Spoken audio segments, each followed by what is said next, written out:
Good afternoon, you welcome to the 12 p.m. bilingual newscast on Équinoxe Television. Good afternoon. Bon après-midi à vous, Innocent Azé. Mesdames et messieurs, bon après-midi à tous. Merci de choisir Équinoxe Télévision pour vous informer. Coup de colère des conseillers régionaux de la région du Sud-Ouest, la House of Chiefs dénonce la lenteur de la décentralisation en cours au Cameroun. Faute de ressources financières, humaines et matérielles, ils sont dans une oisiveté professionnelle depuis leur élection le 6 décembre dernier. Jean-Paul Chouniat et Kemazou, Mathilda. 4 mois après les premières élections régionales dans l'histoire politique du Cameroun, les élus régionaux continuent de tourner en rond, sans avoir rien de concret à faire dans l'exercice de leurs fonctions d'élus locaux. Et à Boya, dans le sud-ouest anglophone, les représentants du commandement traditionnel de la House of Chiefs se plaignent de cette oisiveté dans laquelle le gouvernement les a plongés. Ça fait déjà 4 mois qu'on est au bureau, n'est-ce pas, pour simplement ne pas sécher des fauteuils, mais on est là, mais 4 mois, c'est déjà un peu trop. Other than that, some equipment, office equipment has been given. Et même pour le matériel de travail reçu de Yaoundé, le système d'exploitation et les logiciels des ordinateurs ont été configurés en français pour un personnel anglophone. La Southwest House of Chiefs déplore surtout l'interminable attente de fonds promis par le pouvoir central de Yaoundé, conformément au transfert de ressources financières et compétences aux collectivités territoriales décentralisées, contenues dans la Constitution de 1996. Des compétences qui nous sont dévolues. Hein? Nous n'en savons rien. Combien et quand on va nous donner pour qu'on puisse commencer le travail? On ne voit pas tellement grand-chose sur le terrain. Le public va croire que c'est nous, n'est-ce pas, qui ne voulons pas faire du travail. Au cours de ce séminaire de renforcement des capacités des conseillers de la région du Sud-Ouest, la House of Chiefs pose à l'émissaire de Georges Elanga Obam la question de l'autonomie d'un organe qui serait plutôt à leurs yeux un démembrement du ministère de la décentralisation. Sur les annonces du ministère de la décentralisation pour les actions urgentes à prendre dans les plus brefs délais, le président de la House of Chiefs du South-Ouest qualifie de bluff et du déjà entendu toutes ces déclarations. Le ministre annonce du nouveau pour les prochains jours. Oh, that is the usual talk from Yaoundé. Oui, c'est le même refrain avec ces gens de Yaoundé. Ça provient toujours de ceux qui ne gèrent aucun dossier. You say how soon? How many days is that? How many weeks is that? How many months is that? It's already 4 months. Ça fait 4 mois qu'on entend ce refrain. C'est pour bientôt, c'est pour bientôt. Very soon. Depuis la mise en place des Houses of Chiefs et les exécutifs régionaux découlant du statut spécial pour la reconstruction des régions anglophones, dévastées par 4 ans de conflits armés, presque aucune ligne n'a véritablement bougé sur le terrain des réalisations. Pareil pour les 8 autres régions francophones du pays, fonctionnant au rythme d'une décentralisation à compte-gouttes dans son implémentation effective dans les collectivités territoriales décentralisées. Akonolinga et Kop-Dongo broient du noir et font face à l'enclavement dû au mauvais état du réseau routier. Ces 2 arrondissements sont situés dans le département du Nyong et Foumou, dans la région du centre. Au regard de leurs difficultés à prendre place à bord du train de développement, les différentes municipalités interpellent les pouvoirs publics sur l'urgence de réhabilitation et aménagement routier et l'électrification. Emmanuel Diop et Marcelin Gonson. Akonolinga, chef-lieu du département du Nyong et Foumou, attend toujours de bénéficier du moins de kilomètres de bitume. La ville d'Akonolinga, c'est une ville coloniale, un chef-lieu de département qui malheureusement ne bénéficie pas encore du bitume. La ville d'Akonolinga bénéficiait de ce qu'on appelle généralement gravillonnage, un bitumage économique. Vous voyez, avec le passage des poids lourds, la chaussée ne pouvait pas tenir longtemps, donc elle est suffisamment sérieusement dégradée qu'il faille absolument faire quelque chose le plus rapidement possible pour diminuer aussi les accidents de la circulation. À Kop-Dombo, un autre arrondissement du département du Nyong et Foumou, c'est la croix et la bannière pour qui s'hazarde sur la route qui relie cette localité en Ngalemendouka, dans la région de l'Est. Le tronçon de route non bitumé qui relie Ayos à Ngalemendouka, Mbet, Boam, en passant par Kop-Dombo, Angosas, est en état de dégradation avancée. quand il n'y a pas la route, les producteurs ruraux ne peuvent pas écouler leurs produits, alors qu'à notre niveau, il y a plusieurs produits. Il y a les produits de rente tels que le cacao, le café.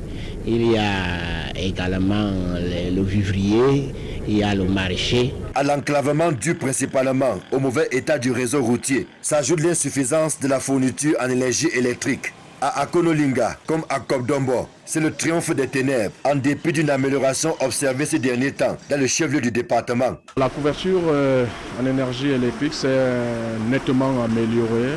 On ne dirait pas que c'est la satisfaction totale puisque nous connaissons encore des coupures d'énergie électrique, mais nous pensons que le meilleur est à venir. La réhabilitation du réseau électrique, de la ligne électrique qui lie Ayos, Kobdombo et ça arrive à Ngoulkaka. Ce marché avait été attribué par le ministère de l'économie, du plan et de l'aménagement du territoire et les délais de livraison sont largement dépassés. Et nous attendons toujours l'aboutissement heureux de la réhabilitation de cette ligne pour que enfin les populations de l'arrondissement de Niakokombo en général et de Kobdombo, le chef-lieu, puissent bénéficier de l'énergie électrique. Des difficultés qui s'étendent aux autres arrondissements du département du Nyong et Foumou et qui ont été portées à la connaissance du gouverneur de la région du centre par les maires de ces localités. Séance tenante, des assurances ont été données sur certains points. Le cas de la route de Kobdombo. Donc cette route déjà a fait l'objet des études déjà approfondies pour le bitumage. Donc les études sont complètes et l'État est en train de chercher le financement pour le bitumage.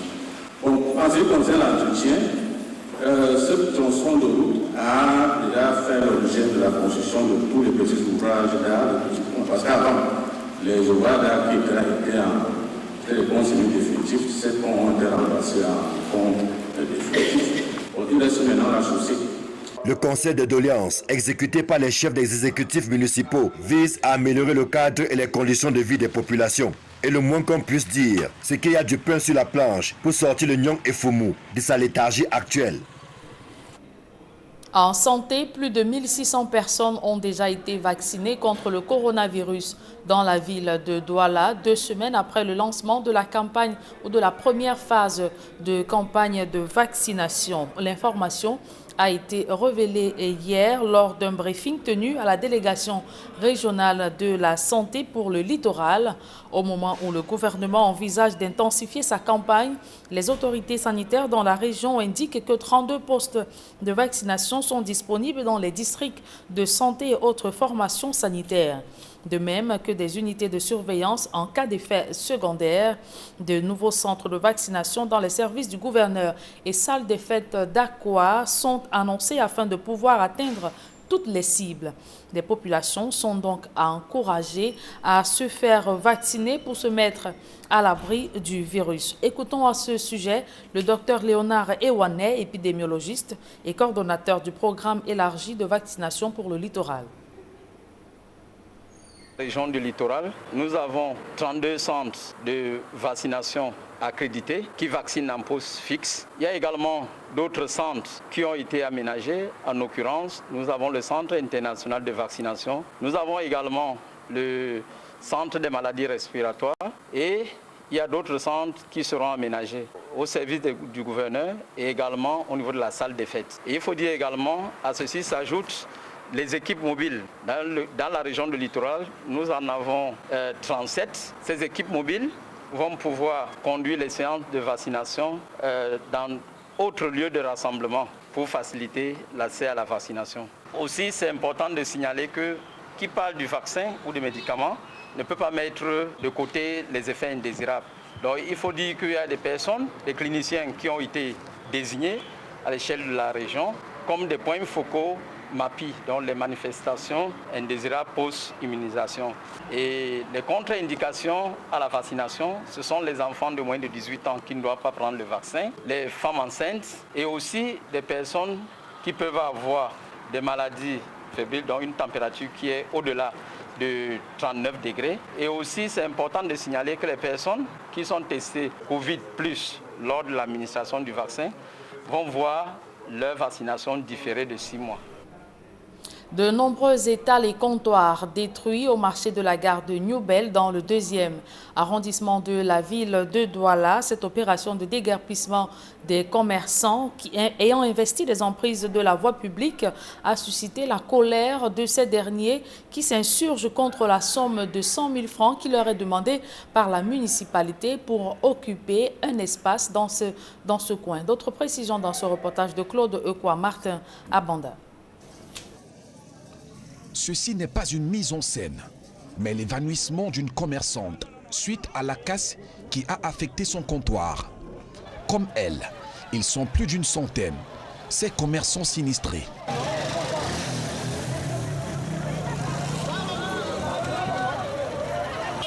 Les faits ont eu lieu ce matin au marché de la gare de Newbel, dans le 2e arrondissement de Douala.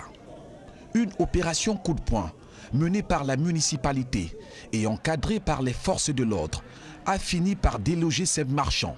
Plusieurs comptoirs, tables et extensions de boutiques qui jonchent la voie publique ont été broyés. Les victimes nous laissent entendre qu'il s'agirait d'une manœuvre qui vise à redistribuer les carrés moyennant une somme d'argent. S'ils ont cassé pour qu'ils vendent aux gens, ils vendent le mec carré comme ça 100 000 francs. Quel Camerounais qui se débrouille au marché pour trouver 100 000 francs? On vend les habits, les friperies, on porte le lancement. On vend aussi, on a 5 francs là pour payer le tapioca pour donner aux enfants. Que l'État voit vraiment nos problèmes. Je me débrouille dans les pantalons, je trie les friperies, je me débrouille avec. Après les diplômes qu'on a eu, bon, il n'y a pas eu de boulot. On s'est retrouvé au marché comme ça en train de trier les vêtements pour vendre. Même matin, on se retrouve quand on nous casse les comptoirs. On ne sait pas vraiment si c'est pour nous encourager. Tu vois, je ne sais pas trop. On nous demande de l'argent. On se pose des questions. Comment est-ce qu'on va faire pour les donner 100 000 pour survivre? La frustration est à son comble, au point où l'on ne sait à quel sens se vouer. On nous chasse, on va vivre comment, sincèrement? On va manger quoi? Il n'y a pas le boulot, tu fréquentes, il n'y a pas le boulot, il n'y a rien. On va vivre comment? Sincèrement, le Cameroun, il y a combien de Camerounais là? Ce sont tous des jeunes. Vous voyez les personnes âgées là, regardez autour de vous, ce sont que les jeunes, on va manger comment? C'est pas possible ça. La version de l'autorité municipale demande à être consultée. Notre équipe de reporters essaiera d'arracher un tête-à-tête avec l'adjoint au maire qui nous enverra paître. Quant aux vendeurs, une solution rapide afin de joindre les deux bouts s'impose. Bon, maintenant l'homme m'a cassé, je ne sais pas comment fonctionner, il faut dire que je réfléchisse. Soit peut-être porter ma marchandise sur la tête comme certains d'autres. Vous voyez un peu, on ne comprend pas, nous avons tout, mais on souffre. C'est avec ce reportage de Martin Abanda que nous mettons un terme à la première partie de ce journal. La seconde est en langue anglaise avec vous, Équinoxe Tv. Good day once again. Thank you. Good day once again to you, Julien, and to your viewers. Good day. Thanks for staying with us. The Member of Parliament for the Bambuso subdivision in the Bakassi Peninsula, the southwest region, has launched a campaign for a 100% effective resumption of schools in the municipality. And most of the students were sent out of the subdivision by the ongoing Anglophone crisis. And Honorable Daniel Etongo was speaking recently in Bambuso's subdivisional headquarters while awarding scholarship to some 40 students. Derek Jato reports. Most of these students here just came into Bambuso subdivision to benefit from a scholarship donated by Honorable Ngale Daniel Etongo, a member of parliament for the said constituency. The war drove these students out of their subdivision and they are today schooling elsewhere. And their parliamentarian is not too comfortable with this situation, reason why he is preparing the grounds for effective school resumption from this moment. On Monday, we'll be going somewhere, and on Tuesday, we'll be going again somewhere to sensitize our population for effective back to school for 2021-2022 academic year. They say the early bird catches the worm, and so we want to start very early so that all our parents will bring back their children here in Bambuso subdivision to effectively school here. And that his mandate is devoted for scholarship. This year we are starting with our scholarship scheme, which is the mainstay for this mandate. This is the first. Next year we are going to continue with it till the end of our mandate. while we'll be doing some other things that will go to complement the scholarship scheme. The scholarship scheme is going to be the mainstay. This maiden edition recorded 40 students receiving 50,000 francs each to enable them get set for the new school year. Thank God, thank the people who has given us the award. It's exactly my same amount of fees this year. So I'm really very thankful to him for this gift. The scholarship award ceremony that took place here at the Bamuso Council Hall was attended by Walan Isaac, the divisional officer for Bamuso Subdivision, who told the parents as well as these beneficiaries that the best way to show appreciation to their son and father is for the students to effectively resume classes in Bamuso Subdivision, which is the prime goal of Honorable Ngale Daniel. We take you to the Memed division of the Southwest region, notably in Kumba, where health experts are worried about the recent upsurge of the COVID-19 pandemic. Recently, 200 persons were tested positive, and the health experts are sensitizing the population to get vaccinated in order to avoid future infections. Immaculate Fogwe reports. Over 200 persons have been tested positive with the coronavirus in Kumba in the Memed Division, Southwest region. The information was revealed by the District Medical Officer, Dr. Manuel Lenya, during the launching of the COVID-19 vaccination campaign at the Kumba District Hospital. Imagine we have done 5,000 tests. For whatever reason, it's supposed to be more than that. But for ordinary 5,000 tests that we have done, we have more than 200 positive cases here in Kumba. Our population here in Kumba is more than 400,000, but we have 200 cases in Kumba town alone. I'm not talking of outside, town alone. It means that it is very, very rare.